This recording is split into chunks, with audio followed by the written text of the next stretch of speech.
All right, keep an eye on it, dear. We're streaming. I backed it down to 720. It's red. It's Okay. died already. Okay. All right, so you got your camera off, which is fine. I don't really need to see you, I guess. Well, no, we've got... What does it say to watch? Great. For a while, it's just me sitting there with. Well, the stream died anyway. Again? Yep, it's not running. You just want to record tonight? Facebook sucks tonight. We could always do YouTube.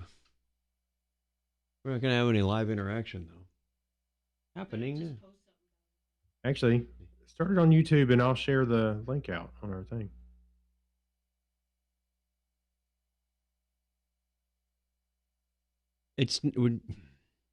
No, we're not streaming to YouTube. We're recording to the local because you can't stream to Facebook and anything else. All right, It's apparently it's going. We've got somebody on joining us. We've got 2 viewers. So it may say interrupted. It may come back. So I'm seeing our stream. It says live. Okay. Yeah, ladies and gentlemen, if this gets interrupted, I apologize. Facebook just is not doing a good job at streaming tonight. So I've tried everything in my power to make it better. But we're going to go ahead anyway. Let's do a podcast tonight. Let's see. Share on a page. Share to your timeline. Don Miller Jr. has joined. As me. Share. We think Facebook is breaking. Video interrupted. Video interrupted. Video interrupted. And now you can't see John Miller Jr. There's 3 people out there. Hi, 3 people. Yeah, this is going to be impossible to watch. Yeah, don't watch it. All right. So let everybody know we won't be able to watch the comments because it's goofing around, right? Yep. As long as it didn't freeze up while you said that. Yeah. Yep. What are you saying? I'm getting every 3rd word. Every 3rd word. I was watching the 2nd season of Disenchantment earlier. Oh, is it any good? Is the 2nd season good? Yeah. Did you like the first one? I did. It's just a fun diversion. Yeah. It's taking me a little bit to get into it. Also finished watching Better Than Us on Netflix. That was a bit laborious. Better Than Us. What is that about? Oh, robots. Huh? What? Robots. It's a Russian film and they dubbed it and it loses something in, not necessarily in the translation, but in the overdubbing because the dubbed actors just, I don't feel the emotion and I'm not that invested in them. So anyway, let's continue on with our show. I think we know what we're talking about tonight. No, I have a different topic for you. Oh, okay. All right. I have a different topic. Okay. You ready? Sure. Check. Level. Audio level's fine. Give me a check. La. Hello. All right. That'll work. All right. Here we go. Fingers crossed that the Facebook gods are not in the back room doing something indecent. Okay. In 5, 4, 3. Technorama episode 577. It's episode 577.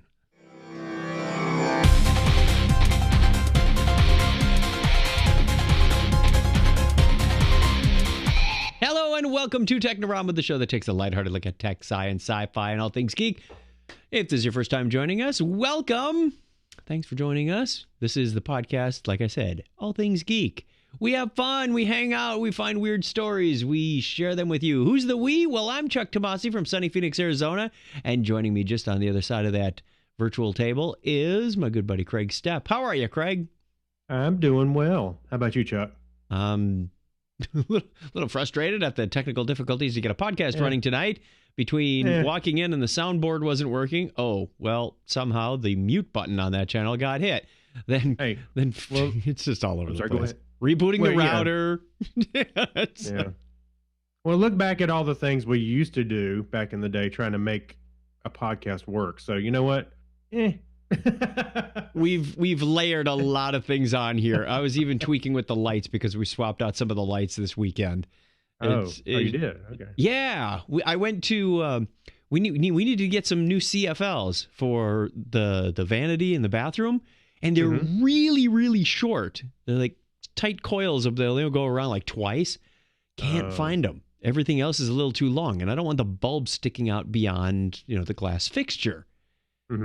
So I asked the guy. I said, "Do you have any more of these?" It was the same brand. You could even read the SKU right off of the bulb that I brought in, and he said, "They don't make those anymore." I said, "Well, what do you recommend?" Yeah. He found some short little LEDs, and I said, "Ooh, LEDs are cooler." And the studio gets hot. Literally cooler. Yeah, cool. They're cool. That's why I got them. So we've been playing musical instruments with the light bulbs in this house going, well, oh, look, this one doesn't match. It's short. We can use it over here. That one's not even the right color. Let's put it over there. And we've got a total of about 15 lights in this studio, and now 6 of them, or 5 of them at the moment, are LEDs. So we're working on keeping the cooling, the temperature down in here. Yeah, well, I think that's long needed in that room. Oh, heavens, yes. You've been in here. It gets really hot. Yeah. And actually, I've got LED bulbs in here now. I got the Wise bulbs, the Wi-Fi enabled bulbs. I got some around the house, and they're really cool. I wake up in the morning before I even walk out of the bathroom. Kim's like, I get up before Kim does. Yeah. So I'm in the bathroom. I turn on the lights downstairs before I even walk downstairs. I love it. And then I got they just came out with a new plug. Yes, I saw that. I've got that on my turtle downstairs. So turns on his light at 7:15 in the morning. You got it on the turtle. You got a pet turtle? We do. We had two Russian tortoises. One passed away not too long ago, probably 3 months, 4 months. Isn't that an oxymoron, a Russian tortoise? Sorry. Huh? They're so slow they can't be Russian. Get it? Russian tortoise. Wow. If I have to spell it out, never mind. Yeah. No, there's 2 Russian tortoises, and like I said, one of them passed away a few months ago, but we still got one, and it was an old fish tank, and he's in there, and got a light that comes on. Well, that's the problem. You need a tortoise tank, not a fish tank. It's a tortoise tank now, yes. Should we get on with the feedback? Anyway, yes. All right. We have some feedback. We asked our weekly question of the week for you. Annual? Yeah, that's what it feels like. Every day. We get our voicemail annually.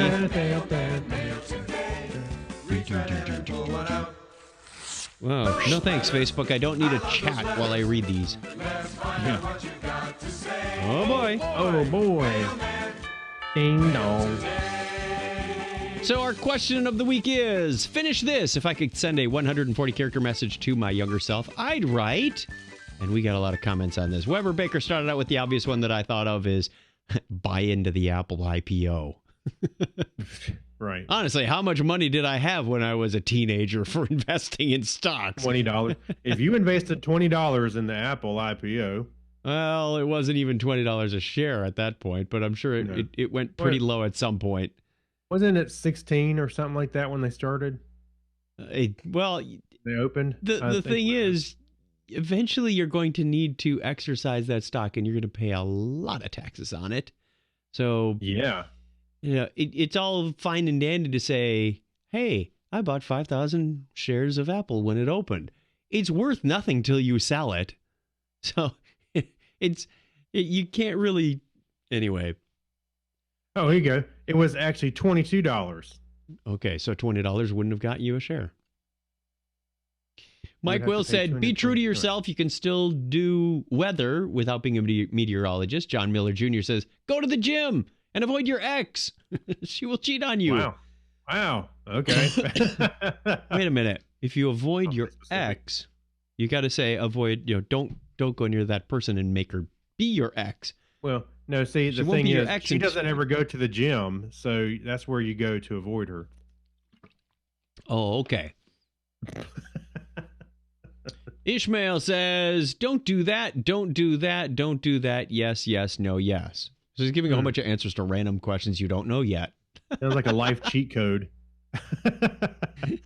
Do that. Up, down, yes, no, yes. Diana Lewis says, the pursuit of perfection is futile. Just do your best and don't worry about the rest. I like that. That's often what I would say to the girls when I dropped them off for school is do your best. The rest will take care of itself. And I think they turned out all right. Crazy Joe says, don't go into the forbidden zone. You won't like what you find. J.C. Hutchins says, don't trust Chuck Tomasi. I've been saying that forever. To which my eldest sister Suzette says, I trust Chuck.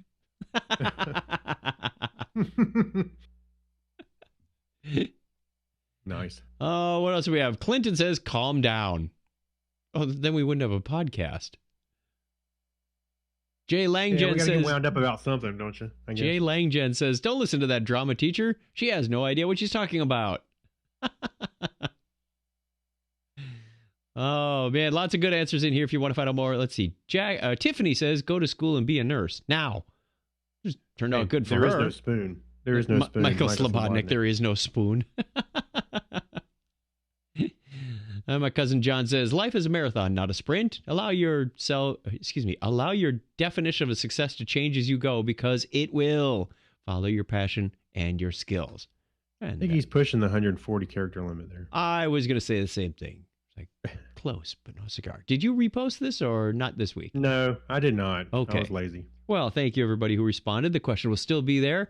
If you're following one of us on Facebook, you'll usually see our question of the week. We'll have another one for you at the end of the show, and then we'll post it. Whoops. Yeah, that's not the right music. That's the right music. There. Thank you. There we go. And then we'll get into our history segment. Hooray! Beep. I don't think anybody's sticking around on Facebook. It's probably going... That's fine. We're going to keep recording this. It says 2 people are viewing. Probably you and me. And then it just said interrupted again. Well, actually, you and I both look like Max Headroom. So we're like jumping around. I've backed this thing down to 720. It's like, you know what? I'm not going to worry about it. We're going to record a podcast and a Patreon show. Let's do the history. All right. Let's unhistory something.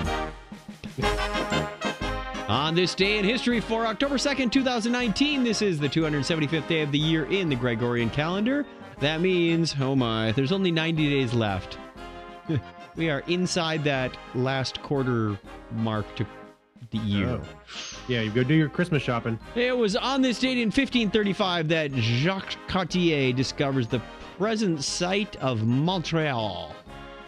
And it was 94 years ago today that John Baird performs his the first test of a working television system. Good news, everyone. Oh, I thought, no, that was Farnsworth. Yeah, and look where it got us today. That same date in 1955, ENIAC, one of the earliest electronic general-purpose computers, is shut down. And it was 60 years ago today that Rod Serling's anthology series, The Twilight Zone, premieres on CBS. The first episode is Where Is Everybody? Picture, if you Which is kind of what we're asking Facebook tonight. 2 podcasters trying to get a show. October 2nd, 1996, the Electronic Freedom of Information Act amendments are signed by U.S. President Bill Clinton. And 19 years ago today, the... Yeah, good luck. Rochdale algorithm. Rindale? I don't know. The Rochdale, or whatever, algorithm is chosen by NIST, the AES, as the AES standard. Very good. You're a real security expert. Having trouble spelling AES today. Yeah, AES. Happy birthday on this day goes out to English anthropologist and academic Edward Burnett Tyler, born on this date in 1832. And William Ramsay, the Scottish English chemist and academic Nobel Prize laureate, was born 167 years ago today. Indian freedom fighter, activist, and philosopher Mahatma Gandhi was born exactly 1.5 centuries ago. No, 1.5 centuries ago today. Yeah, 1.5. And Groucho Marx, American comedian and actor, was born on the same date in 1890. Bud Abbott. Yep, that Bud Abbott. Well, that was actually Costello that would say that, but the American comedian, he was born 122 years ago today. My goodness, we're getting old, and so are these people. Well, Yes. And American cartoonist, creator of Flash Gordon, Alex Raymond was born on this date in 1909. Where would we be without Flash Gordon?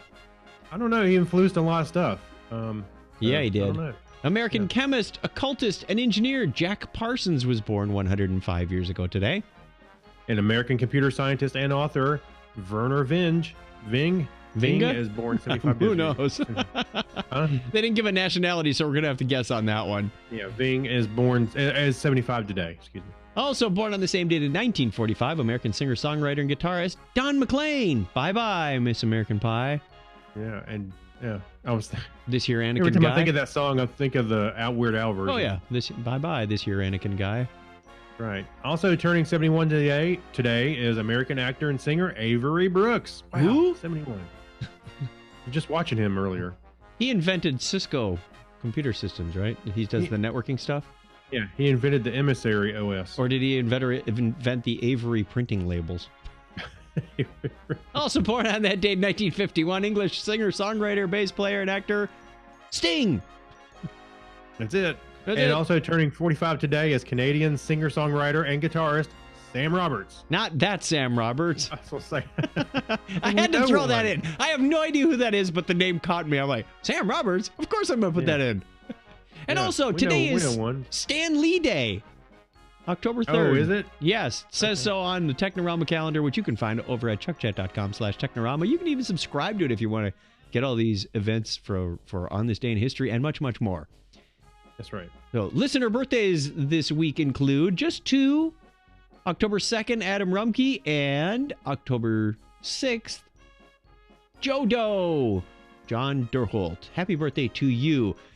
That's the way it was on this day in history for October 2nd, 2019. If you want to get your name on the birthday calendar, go over to chuckchat.com/wiki, which the video has on the bottom, if you can see that at some point in your lifetime. Michael King has joined us. Hi, Michael. Yeah. We are going to sign it out because there's still a lot of music left. But that's the way it was on this day in history for October 2nd, 2019.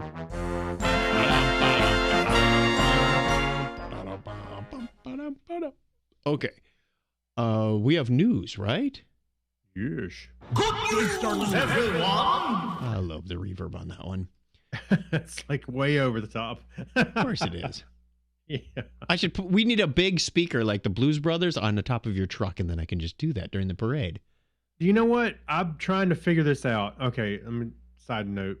At the entrance of my neighborhood, I don't think they actually live there, but I have a feeling somebody's parents live there because I see this car and it looks like a Lincoln Continental, kind of like a cop one, an older one. Yes. But it has these speaker or lights or something on the top that I look at it and I go, is that like the Blues Brothers car? And I try to get a look at it every time I go, whenever they're there.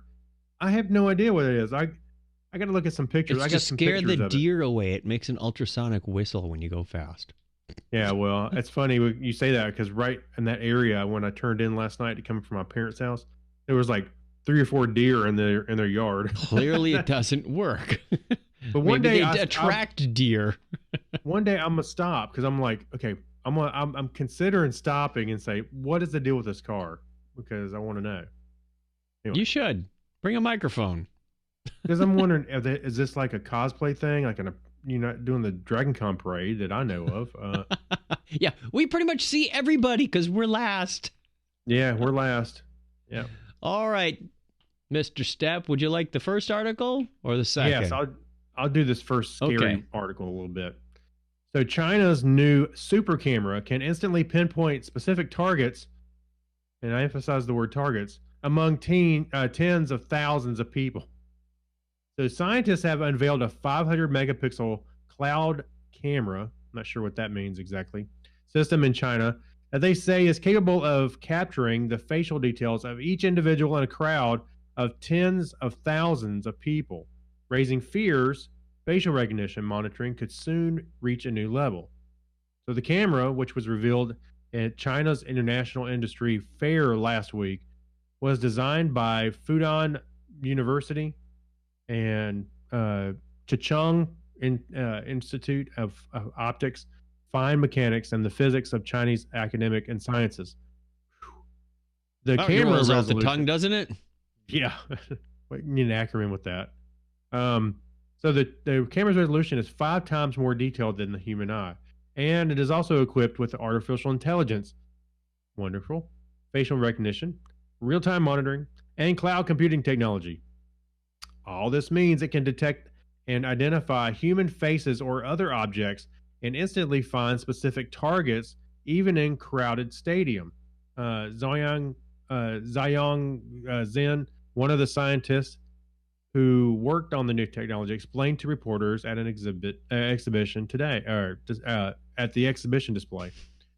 He said the device, dubbed the super camera by local media, can capture both stills and record video. Imagine that thing gets hot. Australian freelance technology journalist Alex Kidman said the camera was technically feasible, but there were potential difficulties.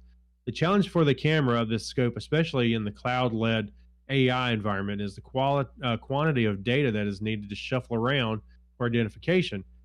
As you rise the detail level for the image, as the Fudan University scientists have done, you seriously raise the size of the files, of course, especially for video, a substantial amount. And, that'll hit your Google Photos quota really quick. The serious technical challenge, leaving privacy concerns aside for a second, is uploading data and parsing is a sensible time frame for the kinds of applications that we're talking about, especially wirelessly. So anyway, they just go on to say, and you can see the demo of them kind of. Yeah, it was interesting because as you watch the crowd. people walk down the street, they have all these tags next to them, but they're not even facing the camera. A lot of people are walking away. Yeah, it's like How does that it work? looks like a Sims video game or something. I'd love to have some AR glasses that do this. So you don't have to say, like hi, Spider-Man with, like, you, Tony whatever Stark's your name glasses. is. Yeah. It is amazing and scary at the same time. But what's funny is it shows a bus and it's identified. It's got a little tag on the bus. It just says not a hot dog. All the vehicles are tagged. Not a hot dog. Yes. Maybe it identifies the type of. Well, it said objects.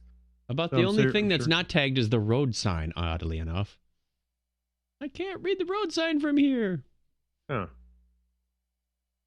So anyway, it said Mrs. Hoffman, one of the other people involved in this, said the data generated from the surveillance video can be fed into a pool of data that is combined with AI processing and generate tools for social control, including tools linked in the social credit system, which is another controversy in China right now. Might The have to get social one of credit those system. masks or makeup kits that distorts your face so the facial recognition can't discover who you are. Yeah, with the well, lines all over the place and fake eyes in the wrong place. 3 eyes and Right. Then it won't know who you are. It's the only way you're going to get privacy after this thing goes online. But I remember they were talking about, even at the Super Bowl, they were doing this a couple years ago. People were worried about them scanning the crowd, the faces, as people came in. Like you said, in this case, it sounds like their limitation right now is processing it and getting usable information in a timely fashion. So, unless it's like, hey, and those obstacles can be overcome over time, though. Yeah, with enough monkeys and processing power. Well, I mean, look what we were doing dial-up 20 years ago. Now look where we're at. We can't get Facebook to. We're doing much better. We can't get Facebook to live stream our stupid show. Well, the Chinese might be able to watch it, though. Maybe they're the ones. Are you using one of those 500 megapixel cameras? Is that what it is? No. That's a webcam? I have a traditional Logitech C920, very common on the market. Okay. It's not the camera. I'm convinced it's not anything that we're doing. I mean, I went from a full 1080p stream back to 720, and that cuts the bandwidth significantly, and it's still not working. Yeah. So no, I think we're having a Facebook issue. It's Facebook. So anyway, I think we're having a Facebook issue because the audio between you and I sounds just fine. Right. Okay. Second article we have is. Hey, now that we solved that. Yeah. Jumping the gap may make electrons faster. This one intrigued me from a science standpoint. A quasi-particle that travels along the interface of a metal and dielectric material. Have we lost you yet? Yeah. What? May be the solution to problems caused by shrinking electronic components, according to an international team of engineers. Quote, microelectronic chips are ubiquitous today, said Aklesh Lakataya, That was very, very good pronunciation. Evan University professor and Charles Godfrey Binder professor of engineering science and mechanics, another title that rolls off the tongue. Yeah. Delay time for signal propagation in metal wire interconnects, electrical loss in metals leading to temperature rise, and crosstalk between neighboring interconnects arising from miniaturization and densification limits the speed of these chips. So they're saying as you get smaller and you're getting down to that electron level, microns and microns and microns, tinier, you start to get some weird stuff that goes on because the signal traces are too close together.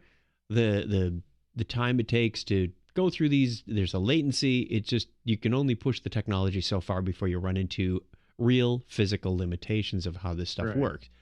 And that's where things like quantum computers is trying to make inroads to break those barriers. But I don't claim to know everything there is to know on quantum computers. If you want to know more, you can go listen to Jonathan Strickland on some of his tech stuff podcasts. Because he's an expert. Yeah, he does his research unlike us. He does. Yeah. He does it for us. He does it so we don't have to. These electronic components are in our smartphones, tablets, computers, and security systems, and they are used in hospital equipment, defense installations, and in our transportation infrastructure. Of course, we all know where electronics show up. Researchers have explored a variety of ways to solve the problem of connecting various miniaturized components in a world of ever-shrinking circuits. While photonics, the use of light and to transport information, is attractive because of its speed, this approach is problematic because the waveguides for the light are bigger than the current microelectronic circuits. I was thinking current not as in time, but I was thinking current as in electron flow. Right. It threw me off on that one. It makes the connections difficult. A pulse modulated SPP wave moving right, guided to the interface, blah, blah, blah, technical stuff. What's going on?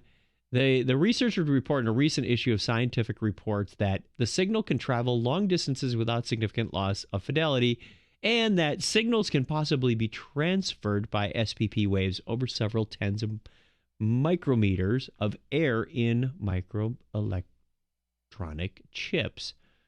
So SPPs are a group phenomenon. These are quasi-particles traveling along the interface of a conducting metal and dielectric, a non-conducting material that can support an electromagnetic field and on a macroscopic level appear as a wave. There's a cool little animated picture in here where these waves are moving slowly and then they hit the blue line and then they kind of blow up and go look completely different. So if you want to read more and really get your mind blown about how this SPP waves and the Maxwell equation is in here, and try and pronounce this guy's name, you can find that at our show notes at chuckchat.com/Technorama in episode 577, because we are confused already and we're in charge of this show.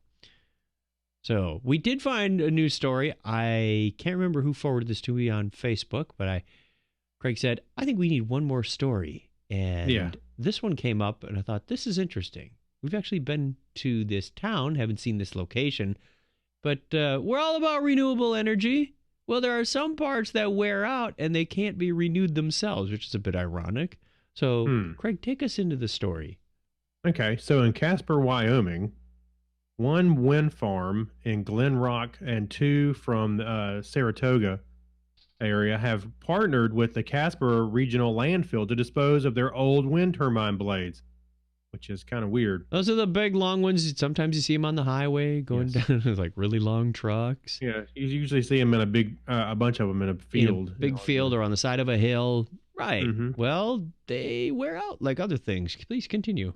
Sure. So more than 900 blades, 900, good Lord, will be brought to the landfill beginning now until the end of spring.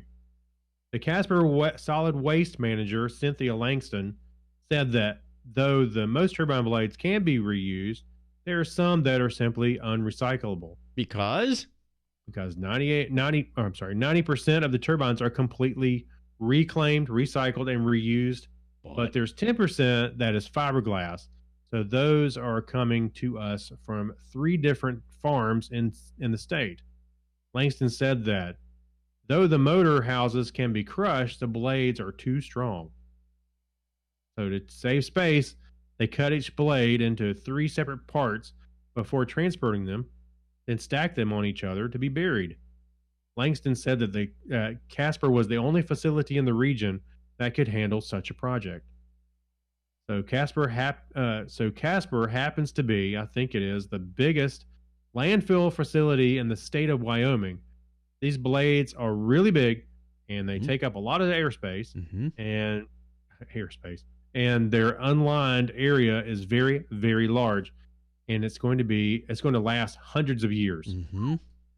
Couldn't you make an artificial fish reef out of these? Well, why not? That's what I'm thinking. Or maybe fiberglass doesn't make good reefs.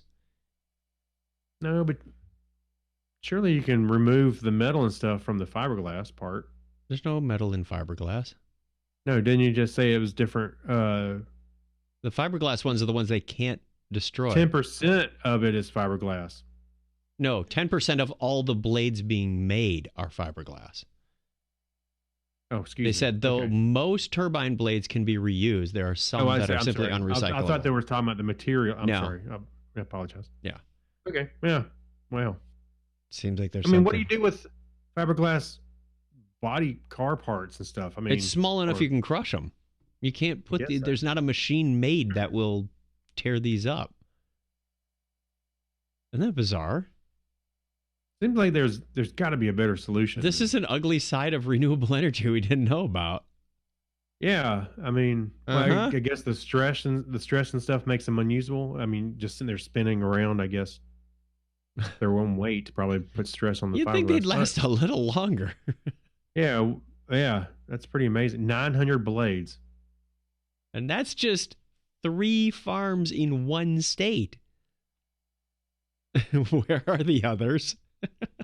Yeah, where are the others? Well, what about, I know when I've driven in California to going north towards San Francisco, there's a bunch of wind turbines. There's a whole bunch out on in Nevada I-10 as well. between here and Las Vegas. There's a bunch on 8 as you go to San Diego, just before you hit the hills. Yeah. Pass El Centro as you're going west, and boom, there they are going up the hills. They're all over the place. Wow. It just seems like I don't know. I wonder how part of me is wondering because they're having to deal with 900 of them, which is a lot, if was it worth having them? Do they generate enough electricity to pay for themselves in this trouble? That's the other thing is, what does it take to manufacture those, and how often do they need to be replaced? I mean, this is 900. Were they saving up over the last 20 years? Yeah. Or is this 900 we're going to see again next year? I don't know. Yeah. And then they're making, it says down here at the bottom, they're making a pretty large profit from the deal, $675,000, a little bit more than that, to be exact. So, it's like they're having to pay for them to be disposed as well. Of course they do. That's what I'm wondering. Was it feasible to actually have wind turbines? Did they actually pull their weight, so to speak, in paying for themselves over time? We'll have to find out. I wouldn't be surprised. Yeah, we'll wait for that story to come in. Yeah, So we'll keep an eye. But yeah, that one struck me as odd. Let's take a real quick break, and we will be back with the Hacks and Strange Stories and a Remember When right after this. So stick around.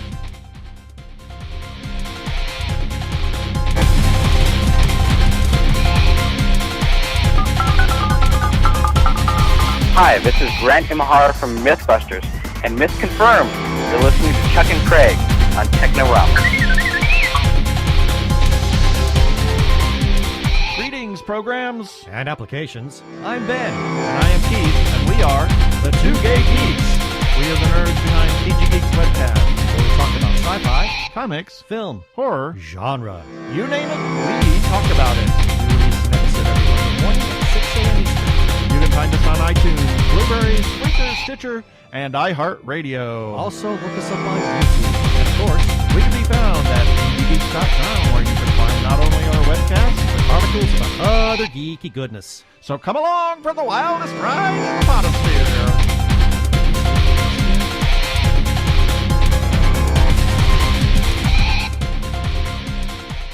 Go give our friends Ben and Keith a listen over at tggeeks.com. Sorry, I had to say it just like that because that's what they say after every promo they play too. So if you listen to their show, they'll say, go give our friends Chuck and Craig a listen. Oh yes, absolutely. Where sometimes they come in and take over our show. Yeah, well, they're super supportive. We don't promote them enough. Absolutely. All right, quick shout out to the chat room, what we have left of it. Michael King, I see 3. you and me. And because I had to do a refresh, I lost the history. So if you are watching, thank you very much, or trying to watch. Sunday nights, 9:30 Eastern is when we do this show. If not, consider hanging out with us on a Sunday night. It's a lot of fun. Yes. It's even more fun when it works. I'm just not going to let that go. Just join our Facebook page, Technorama Podcast, and you'll be notified when we go on live. Thanks. And we remember when, don't we? Yes, we do. Oh, Donna threw up the information, so we're going to tell you how to contact us anyway. Contact us on the listener line, 707-530-2428. That's 707-530-CHAT. Almost sounds like you could put that to music, right? 707-530-CHAT. That almost works. I think I smell some karaoke music coming on. I can karaoke parody. That's even more fun. Yeah. And you could send us email, of course, as always, technorama@chuckchat.com. So, now can we do the Remember When? Yes. Remember where it is. There it is. Okay. Who just went? You just went with the wind turbines, right? Yeah, so it's your turn. This one's your my turn. We don't need to Wake roll me up when you're done. dice this week. From space.com. I'm not sure. Is this in Remember When just because it happened? It may have happened a long time ago. Is that what we're saying? Sure. Yes. Okay. So, the hellish planet Venus may have had a perfectly habitable environment for 2 to 3 billion years after the planet formed. What? Suggesting life. Whoa. Back Yes. up. You're missing the hacks and string stories. Did I miss Hacks and Strange Stories? We'll come back to that in a minute. All right. Sorry. Okay. I must have scrolled a little too far. What did I All miss in Hacks and Strange Stories? Oh, Here. yep. Okay. Oh, now he's going to be There. moving things around on me, so I'm not going to look. For 2 to 3 billion years after the planet formed, suggesting life would have had ample time to emerge there, according to a new study. In 1978, NASA's Pioneer Venus spacecraft found evidence that the planet may have once had shallow oceans on its surface. Since then, several missions have investigated the planet's surface and atmosphere, revealing new details on how it transitioned from an, quote, Earth-like planet to a hot, hellish place it is today. It's believed that Venus may have been a temperate planet, hosting liquid water for 2 to 3 billion years before massive resurfacing event about 700 million years ago also triggered a runaway greenhouse effect, which caused the planet's atmosphere to become incredibly dense and hot. Researchers from NASA's Goddard Institute for Space Studies shared a series of 5 simulations that showed what Venus's environment would have be like based on different levels of water coverage. All 5 of the simulations suggest Venus may have been able to maintain stable temperatures ranging as low of 68 degrees Fahrenheit or 20 C to a high of 122 Fahrenheit or 50 C. Hey, it sounds like Phoenix. Although not today. Actually, they took part of Venus and brought it to Phoenix. That almost rhymes. You might have another song in there. Yeah. Venus and Phoenix kind of rhyme. For about 3 billion years that could have been going on, according to a statement from the Europlanet Society. Quote, our hypothesis is that Venus may have been a stable climate for billions of years, Michael Way, one of the study researchers, said in a statement. It is possible that the near global resurfacing event is responsible for its transformation from an Earth-like climate to the hellish hothouse we see today. They like that hellish hothouse, I do think. Yeah. Under stable climate conditions, Venus would have been able to support liquid water and in turn possibly allow life to emerge. In fact, if the planet hadn't experienced a resurfacing event, it might have remained habitable today, the researchers say. Wouldn't that have been nice? We could be going there instead of Mars, which, easier to terraform He wouldn't even have to terraform if it was Earth-like. No. Yeah. You wouldn't have to worry How about... shallow was the ocean? You could just walk through it, right? It's actually a lot closer in Earth's size than Mars. So magnetic core, atmosphere. I think we're doing a lot better. But anyway. Hey, what's a day in Venus? A day? I thought it was about the same, only it rotates the other way, so you'd see the sun come up in the west. Yeah. Yeah.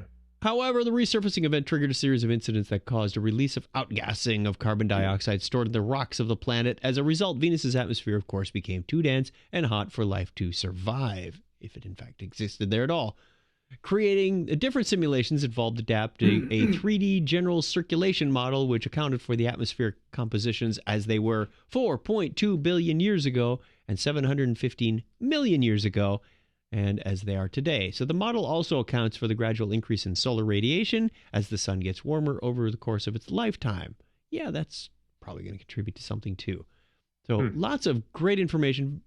Not too much more. I read about half the article, so if you want to read more about it and find out what they discovered related to volcanic activity, the sun, the carbon dioxide, all this different things that made it a big greenhouse gas planet, too hot for us to survive, but probably where our Earth is headed now. Yeah. Hopefully years away. So I find that in the show notes. Yeah, at least 20 years. So 20 we'll be good. Yeah. Hacks and Strange Stories. Yes. Please do take this. It's okay. Let's talk about the article you What is skipped earlier. What is the most mysterious song on the internet, Craig? I'm not really sure because, to be honest with you, I wasn't too familiar with it. But let's talk about it. So 12 years ago, a catchy new wave anthem appeared on the internet with no information about who wrote it or recorded it. AI. Amateur detective. Yeah. I'm going to say it was AI, artificial intelligence. So amateur detectives have spent thousands of hours since trying to figure out where it came from. Aliens.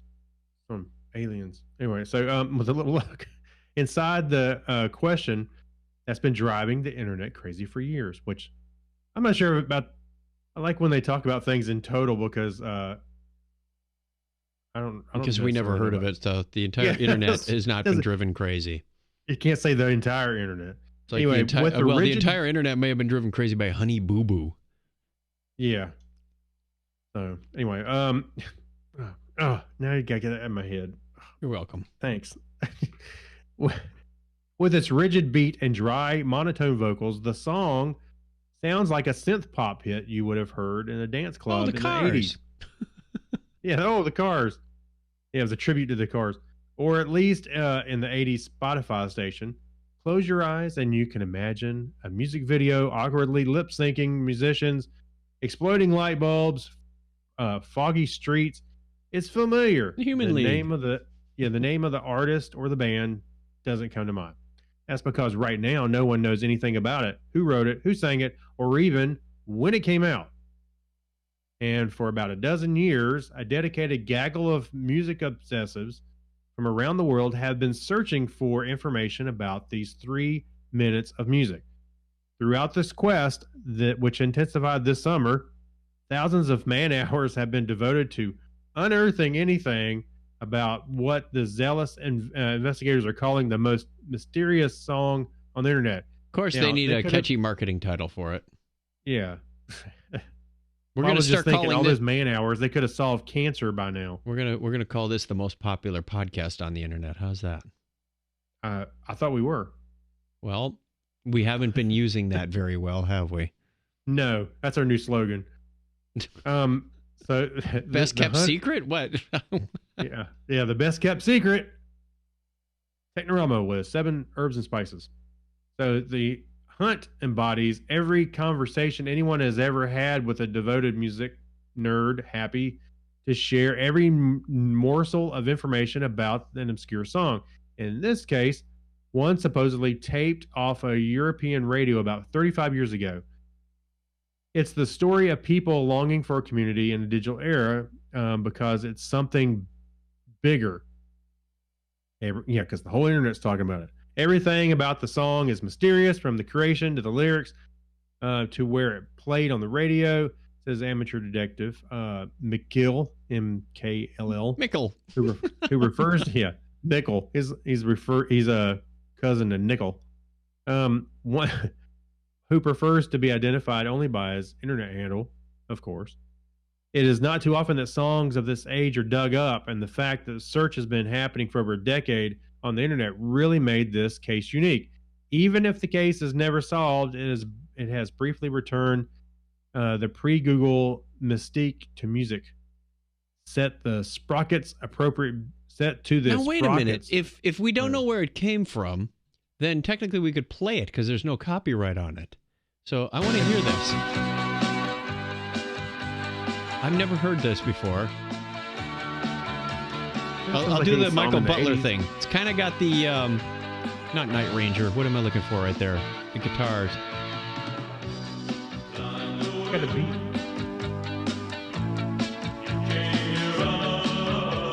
You're right. It is very familiar. It does sound like anything I've heard from the 80s, or like a B-side almost. Yeah. Is it English? I don't even know what they're saying.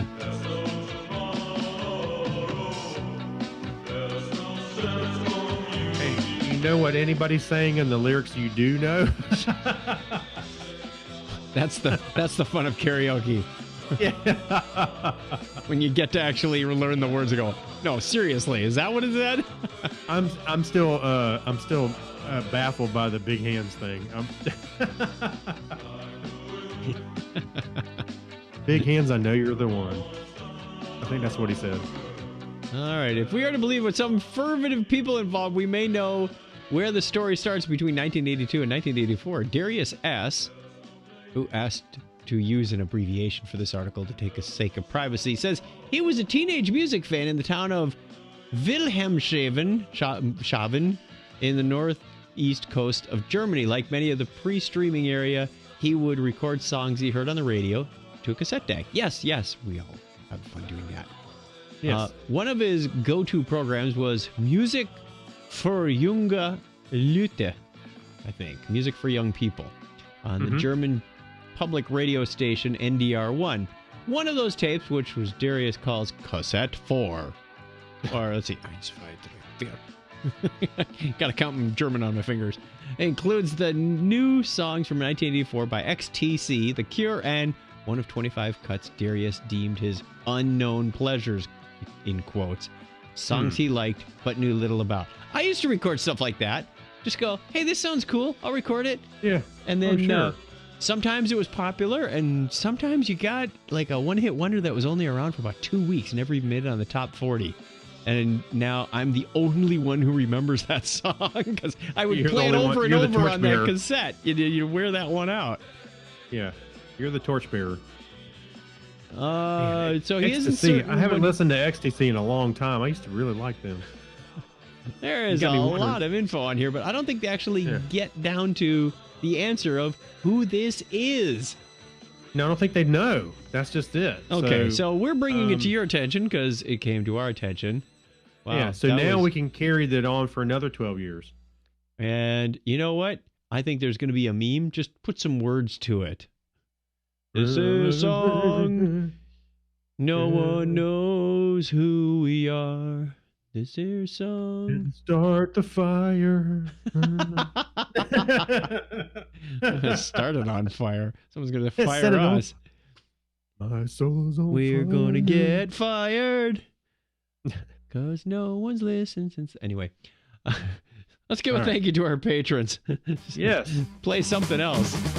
There we go. Thank you to you people who donate as little as $1 a show to keep this show going, because we have hardware, we have software, we have hosting, we have domain registration. It's crazy, the stuff that goes on. And thank you very much for helping offsetting the cost of this. You can go over to patreon.com/Technorama podcast. Donna has put the title down there by pushing the new button on her little control panel. That was very, very fun. It works. Thank you, Kyle Nishioka, Abner Braverman. Thank you, Ben Vaughn. Thank you, Mike Wills and Mega Podtastic. Thank you very much, Night Gig Studios and Gary Lindros and John Clifford and Leon. Thank you very much, John Noble. Do what? Who? Yes, exactly. Chris MC, Alexis Duran, thank you, Saturday Morning Media, and Steve Therian. We love you very much, Yorga Schrawen and John Miller Jr. Greatly appreciated from Amber Elstad. I'm running out of tags here, but we'll keep going. Undying appreciation to Harold McKinstry, Amy Bowen, Denise Inglis, Stephen. What's she? Yes, What's thank she? you. We'll get it right one of these days, Stephen. Dean Jensen, Dandy Man Coyer, NCAF1, and very much appreciated Matt Baum. Thank you, thank you. I almost had to pull the birthday calendar and go look. It's like, what was it again? What's she? They all get super secret content as well. They go to Technorama, patreon.com/Technorama podcast, and just read the URL right there. We record a show right after this one. It's released before, but we record it after on special topic. It is not as less production than what you get here. Hey, Open conversation. Don't undersell it. No. Don't undersell it's it. raw. It's uncut. It's unedited. You get the true grit of Technorama. Oh, is that better? Sure. Now it sounds like we're talking about some bum fights or some kind of wrestling. Yeah. One more article, and then I say we call it a night. What do you think? Let's do it. All right. Thanks, Facebook. Hey, speaking of Facebook, there's Zuckerberg's mug right there on the article. Muckerberg. Okay. Why is he go ahead. Okay. You want me to take it? From ZD. So Google's yes. auto start audio. I can't stand that mute site. Google's war on deep fakes as election looms. It shares a ton of AI faked videos, and there's a good reason for that. So, the deep fakes, which we pointed out a few here and there, are the ones where they have several images of somebody, and they're able to map that face to something else. Oh, we did one last week on Star Trek Nemesis and yes. Jean-Luc Picard getting on. Yeah. Okay. And it looks very convincing in a lot of ways. So Google has released a huge database of deepfake videos that it created using paid actors. It hopes the database will bolster systems designed to detect AI-generated fake videos. So they flooded it to be able to identify or give people a sample to be able to identify fake ones. So with the 2020 U.S. presidential election looming, this could be a big problem. It could be a big problem. The race is on to build a better system to detect deepfake videos that could be used to manipulate and divide public opinion. Earlier this month, Facebook and Microsoft announced a $10 million project to create deepfake videos to help build systems for detecting them. Just kind of weird. They build the system for deepfakes, and they have to build another system to detect the deepfakes. It's like the virus and the antivirus people working together. Yeah. So as Facebook noted at the time, one of the issues with detection systems is that there isn't much material to work with to create one and to act as a benchmark for testing. So that project is also using paid actors to create a larger data set. Google and Alphabet's Jigsaw, I guess Jigsaw is a project that Alphabet is working on, are contributing to a data set of 3,000 manipulated videos with 28 actors to the new face forensic benchmark, which aims to become the automated benchmark for facial manipulation detection. The benchmark is being developed by researchers at the Technical University of Munich and the University of Frederico II, it's a sequel, of Naples. A second, I'm sure. Frederico II. I don't know if that's a 2 or if it's a capital I and a lowercase l. It might be il, which is common in Italian. But anyway. Oh, okay. Google calls the videos the deep fake detection data set. That rolls off the tongue too. Well, these people need to work on names. The DFDD. Yeah, we call it the deep fake detection data set. Details just call it Frederico. The face forensics benchmarks can be accessed at the researchers' GitHub page. Anyway, you can go look, and there's an animated GIF towards the bottom with a bunch of People. a bunch of them, kind of as just a showcase. You can Are these see the 'em. fakes or are these the reals? How do you know? Exactly. Hey, wait a minute. Some of these people are on here multiple times. That lady with the peach sweater thing collar. Yeah. Yeah, there's a couple of them that look some. Yeah, I'm not sure what that is exactly, but I assume it's probably some of the fake ones that they're in the data set. So, well, you can go look. It's an open thing. It said it's on GitHub, so you can go check it out. All righty. We got to solve that problem. Otherwise, we could be manipulated in the next election again. Yeah, actually, if you go to the GitHub page, Yes. they have some information in the README about all this, and they talk about the natural textures, the deepfake detection data set, and there's a lot of information here. So This whole It's pretty cool. podcast is a deep fake. yeah, what we need to do is just record the audio, and we'll deep fake. We'll put like Brad Pitt and I don't know. Years I'll after be you and I Denzel are Washington. dead, we can still be doing podcasts because there's enough audio and video material out there that somebody could just generate the AI. Still keep I looking like for crazy stories and read them. Actually, I think maybe I should be Brad Pitt, and you can be Denzel Washington. We'll have our pictures. That work for you? You're in Phoenix. I figure your tan's probably. How? Yeah, I was going to say, how am I pulling off a Denzel Washington? I don't know. You're talented. Morgan Freeman. Yeah. Years all right. after the two boys had left the podcast. Yeah, that's right. Alrighty. That brings us to the end of the show. Thank you for hanging out with us once again. We appreciate it very, Yeah. very much. If you want to find out more about us, you can go over to chuckchat.com/Technorama. Leave us a message on the listener line, 707-530-CHAT. 707-530-CHAT. I'm going to start doing that now. Oh, wonderful. Yeah, it's a good time. Technorama at chuckchat.com. You can find this and all the other information, as I mentioned, over on our website. Thank you, Craig, for hanging out with us. Thank you very much to my lovely wife, Donna, for doing all the video and subtitles and all that cool stuff that happens. Allow out me there. to thank her as well. She does. Go right ahead. She's listening. Thank She's you. got headphones Thank on. you, Donna.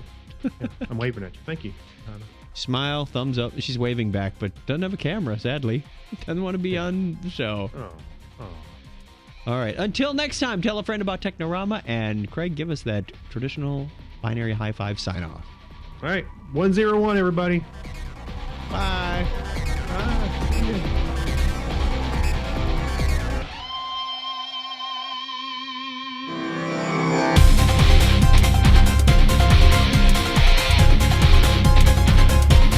And we are done with the audio recording. We'll Well, give you some people joined. We did. Cheryl Janish, Actually, Mark Kilfoyle, there's Kevin Wright. There's my buddy Merck. Mark. Interrupted. Then there's Mark Kilfoyle. Matt Ryder showed up. Yeah, there Harvey was Tiffany. I saw Harvey at Player One Up the other night. rough broadcast tonight. Apologies for that, people. Hopefully it'll Yeah. be a little better next week. We're gonna stop the streaming and stop the recording. We'll have this on YouTube if you did want to watch it again tomorrow. Actually, you Yes. can upload this to Facebook as well could if you want to. if I If you want to. the motivation. All I the was like, well, the didn't sound other very thing strong is there.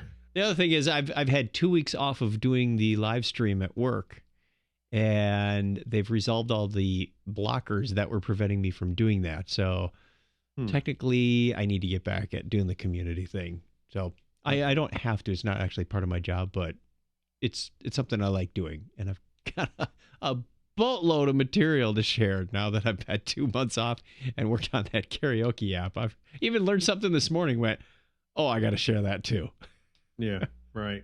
Anyway, thank you very much for joining us, and we will see you again real soon. Take care. Bye, everybody. Bye.